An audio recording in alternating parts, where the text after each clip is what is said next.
Imagine a bustling island city in the heart of Mexico, teeming with people and trade.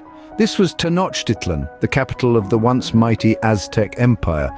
But their story starts long before this metropolis, with a nomadic band called the Mexica searching for a new home.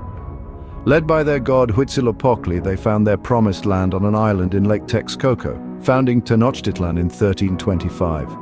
From this humble start, they rose through alliances and conquests, forming the Triple Alliance with neighboring city-states. By the 16th century, their empire stretched across central Mexico, with millions of people under their rule. The Aztecs were a complex society with advanced architecture, agriculture, and even mandatory education. They worshipped a pantheon of gods and practiced human sacrifice, which continues to fascinate and horrify people today. But their reign was cut short. In 1519, Spanish conquistador Hernán Cortés arrived, bringing new diseases, advanced weaponry, and cunning diplomacy. Exploiting internal Aztec tensions and forging alliances with rival groups, Cortés ultimately conquered Tenochtitlan in 1521, marking the fall of the Aztec Empire. Though short-lived, the Aztec legacy is profound. Their influence is still felt in modern Mexico's language, culture, and identity. Understanding their rise and fall offers valuable lessons about power, alliances, and the fragility of empires. So, whether you're curious about their impressive achievements, their dramatic downfall, or the intriguing mix of history and mystery they embody, the Aztec Empire awaits your exploration. The arrival of the Spanish in the Aztec Empire wasn't just about swords and steel, but also about an invisible and far more devastating weapon: disease. Smallpox, measles, and influenza, carried unknowingly by the conquistadors, ripped through the indigenous population like wildfire. These diseases, to which the Aztecs had no immunity, caused widespread death and suffering, ultimately playing a pivotal role in the downfall of their mighty empire. Imagine a bustling marketplace in Tenochtitlan, filled with vendors and people going about their day. Suddenly, someone succumbs to a violent fever, their skin erupting in painful pustules. Within days, others fall ill, coughing, hacking, and weakening rapidly. Fear spreads like the disease itself as families watch loved ones succumb with no known cure. This wasn't just individual tragedy, it was a demographic catastrophe. Estimates suggest that smallpox alone killed up to 80% of the Aztec population within decades of its arrival. Entire villages were wiped out, leaving behind fields unplanted and harvests unattended. The Aztec army, once a formidable force, was decimated, its ranks filled with the sick and the dying. The impact wasn't just physical, but also deeply psychological. The Aztecs saw disease as a divine punishment, a sign of their god's displeasure. This eroded morale and fueled panic, further hindering their ability to resist the Spanish. Imagine the despair of an Aztec warrior, fighting not just an enemy army, but also an invisible force that seemed to strike indiscriminately. The Spanish, though not immune themselves, had some prior exposure to these diseases, granting them a crucial advantage. They could capitalize on the weakened Aztec society, forging alliances with groups less affected by the outbreak and exploiting the chaos to their advantage. The story of the Aztecs and disease serves as a chilling reminder of the devastating impact pandemics can have on societies. It underscores the importance of understanding and preparing for infectious diseases, not just for historical understanding, but also for potential future threats. While the Aztecs couldn't have predicted the arrival of these foreign pathogens, learning from their fate can help us better prepare for challenges in our own time. Moctezuma II, the Aztec emperor at the time of the Spanish arrival, remains a complex and controversial figure. His actions during the early stages of the Spanish conquest continue to be debated, leaving historians to grapple with questions of hesitation, strategic caution, and ultimately his tragic fate. Was he hesitant or strategically cautious? There are two main interpretations of Moctezuma's behavior. Hesitation. Some argue he was overly hesitant, viewing the Spanish with awe due to their resemblance to the god Quetzalcoatl. This hesitation, they say, allowed the Spanish to gain a foothold and exploit internal Aztec tensions. Strategic caution. Others argue his actions were calculated. He may have sought to gather intelligence, gauge Spanish strength, and avoid unnecessary conflict while building alliances against them. The limited Aztec understanding of European diseases and warfare could have further fueled his cautious approach. The impact of his capture, regardless of his motivations, Moctezuma's capture by Cortés in 1520 had a profound impact. Loss of leadership. With their emperor held captive, the Aztecs lost their central figure, leading to confusion and demoralization. Erosion of trust. The Aztecs felt betrayed by Moctezuma's apparent collaboration with the Spanish, fueling anger and resentment. Failed negotiations. Moctezuma's attempts to appease the Spanish were seen as weakness, strengthening the resolve of those advocating for resistance. The enigma of his death. The circumstances surrounding Moctezuma's death in 1520 further cloud the picture. Spanish accounts. They claim he was killed by his own people for collaborating with the Spanish. Aztec accounts.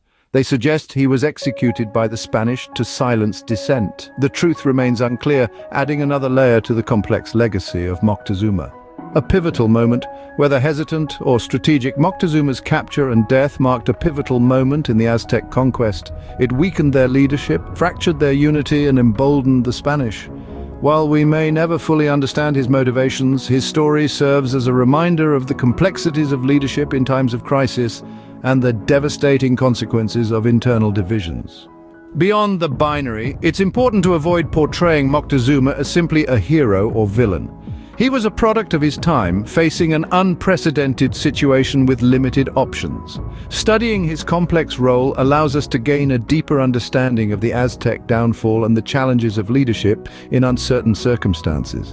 In 1521, the once vibrant Aztec capital, Tenochtitlan, found itself locked in a desperate struggle for survival. Hemmed in by Hernán Cortés's Spanish conquistadors and their indigenous allies, the city faced a siege that would become a defining moment in Mesoamerican history.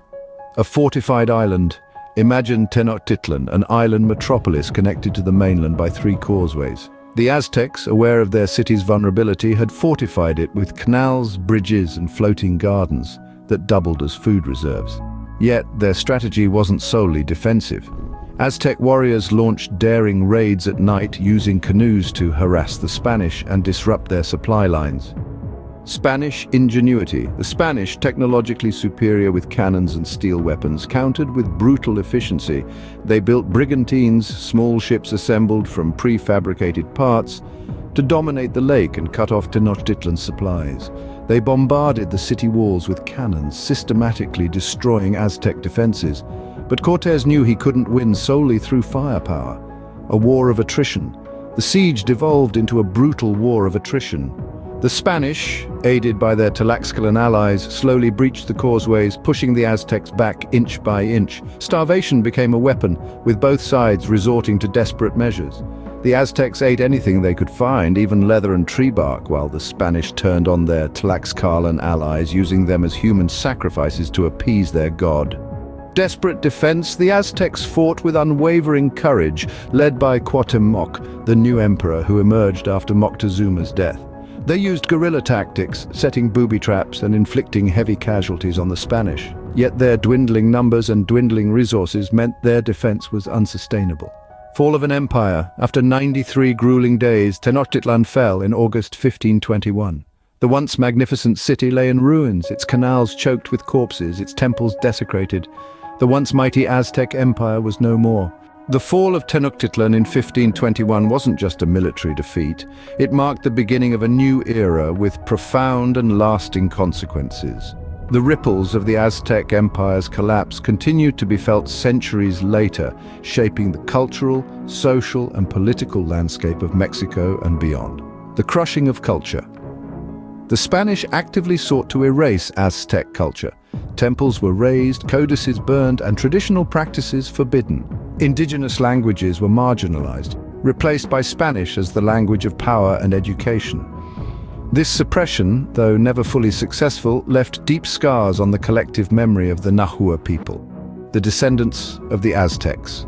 The rise of mestizo identity, the encounter between Spanish and indigenous populations, didn't simply result in domination. It also led to cultural exchange and intermarriage, giving rise to the mestizo population, a blend of European and indigenous heritage. Today, mestizos form the majority in Mexico, reflecting the complex history of conquest and cultural interaction. Echoes in modern Mexico, the Aztec legacy is intricately woven into the fabric of modern Mexico. Indigenous languages are experiencing a resurgence. Traditional foods like corn and tortillas remain staples, and archaeological sites like Teotihuacan and Chichen Itza draw millions of visitors each year.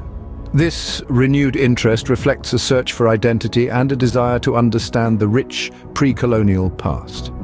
Beyond the ruins, the Aztec story serves as a powerful reminder of the fragility of empires, the impact of colonialism, and the enduring power of culture. It prompts us to reflect on how historical events continue to shape our present and challenges us to work towards a future that acknowledges and celebrates diverse legacies. Like this dive into the Aztec Empire? Don't forget to like this video to show your support and share it with your history-loving friends. And if you want to explore more fascinating historical journeys with me, subscribe to my channel and hit that notification bell so you never miss an episode. I'm also excited to hear your thoughts in the comments below. What surprised you the most about the Aztecs? What other historical topics would you like to see me tackle? Thanks for joining me on this adventure through time. Until next time, keep exploring, keep learning, and keep questioning the past.